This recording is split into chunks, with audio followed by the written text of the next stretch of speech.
ZenFam. So today's video is going to be a little bit technical. However, before I start, this video is dedicated to one of the younger members of the ZenFam who I know will appreciate such a video. I can't say his name because I'm not sure if I should or am allowed to or anything, but you know who you are. You are the son of one of my longest friends and you live in Wales. I think you know who you are. Thank you for your support, young man.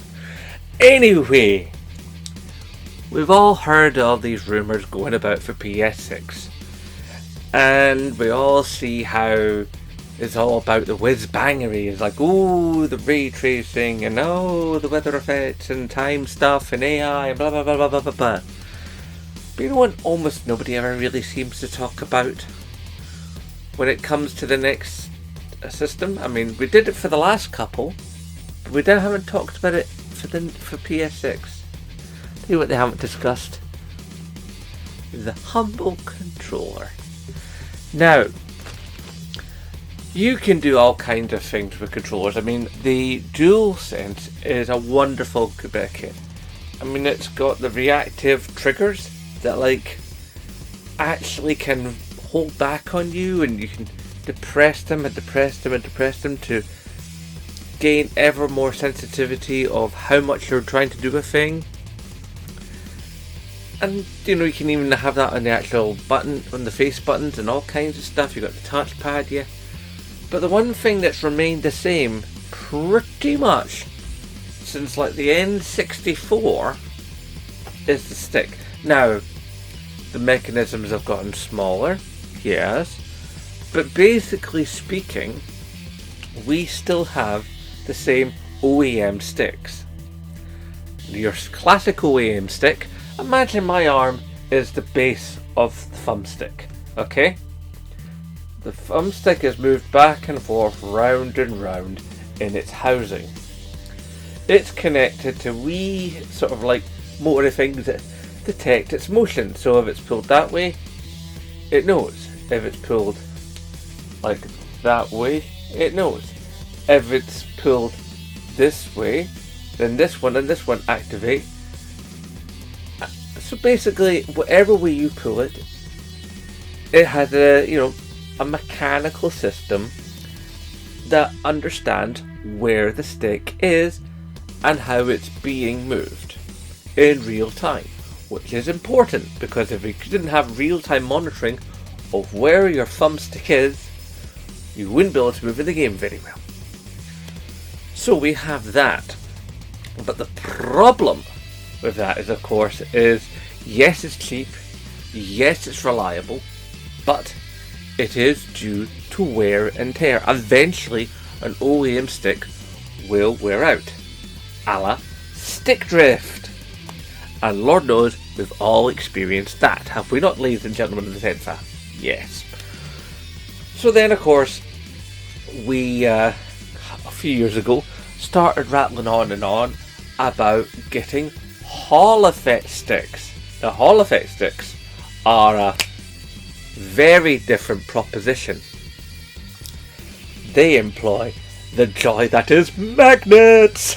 Magnets are cool, come on. So with these magnets in place, you basically are able to remove a large amount of the physical limitations of an OEM stick. You have magnets basically sensing the point where the stick is and how the stick is being moved and how quickly it's being moved. You can have a greater degree of sensitivity and you don't have something that wears out as fast. So this is all joy, yeah? And we apparently, if I'm right, I think I am, but obviously if I'm not, then typey down below, let ZenBloke know. But I'm pretty sure that there's Hall Effect sticks in the DualSense Elite, because you're able to take those out and put them back in again, and I'm pretty sure those are Hall Effect, which is part of the reason why that controller is a little over 200 quid. Ouch! 200 quid. Ah. But here's the kicker, right? whether it's in the OEM sticks that we currently have, it doesn't matter what system you have. If you have an Xbox, you have a PlayStation, you have a Nintendo system, you have a ROG Ally, whatever it is, they all employ the same sticks. They all employ the same technology. Might be configured slightly differently, but it's the same tech. And in case for like PS5 and Xbox Series X, yeah, it's the same stick inside. So if we had Hall effect sticks, then obviously people are like, oh, Hall effect sticks, that's just better. That's like better technology. However, those have been surpassed. We now have, hang on, I want to make sure I say this right, because I want to get the words right. I've lost your, oh, my phone's gone off while I was talking. Give me a little moment.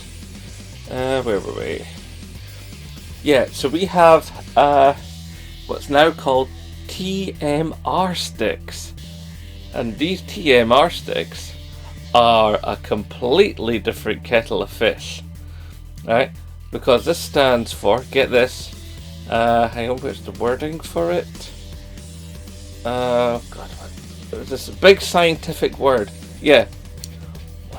It's called tunnel magnetoresistance, which just sounds like the guy out of X-Files, let's face it.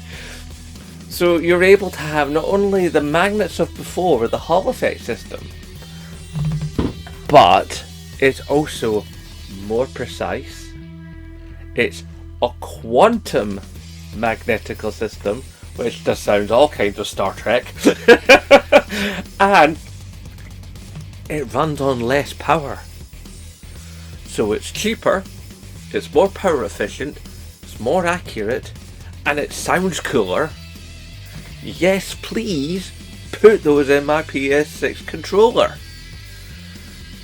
So if we can have one of these TMR sticks, or two rather, these TMR sticks in the PS6 controller, we can have if we can finally have a half decent battery. In fact, they're talking about having another go at the DualSense as it currently stands on the PS5, by having a replaceable battery unit.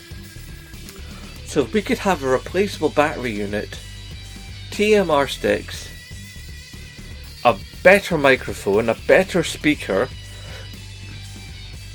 and slightly more grip down the sides of the outer edges of the legs. Oh baby. That would be a very, very nice controller. However, if you think there's an even better way to improve the current state of technology when it comes to game controllers, then I'm all ears. Let me know. I am dying to know what you think could be the way forward for controllers. But I definitely like the look of these TMR sticks. Anyway, hashtag support Scottish YouTubers, and of course, as always, nae bother.